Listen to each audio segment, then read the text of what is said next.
So I just left the title company where I met with my sellers who had to sign documents for the sale of their property, and everything went great. And I'm always happy to be there to guide them through, or just to be there for them to have the support while the title company does their job. And everything went fantastically, and it got me thinking about the do's and don'ts of the whole process, once you're under contract. So with a seller, one of the things that a seller shouldn't do, especially if you're trying to sell by yourself, because I know there's some by owner sellers out there, make sure that you don't turn off the utilities before the walkthrough. And the walkthrough is really important, and it usually happens the day of or the day before your closing, because that buyer wants to make sure everything is just as it was when they put in the contract.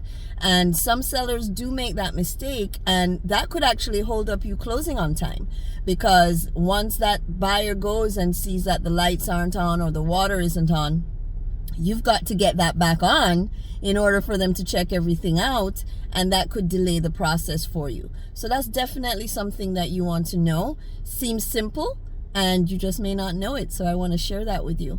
And if you're a buyer, one of the things that came to mind wasn't actually the closing process specifically, but one of the big don'ts for you as a buyer once you're under contract that I think that people are shocked about when we tell them in the buyer's consultation is that you really need to make sure that everything that you got pre-approved for, or everything that made you get pre-approved, like your credit and your debt and all of those things that gave you that pre-approval letter, those are the things you have to keep the same while you're going through the process. What do I mean by that? Well, let's say, for instance, you wanted to get furniture for your property because you're so excited.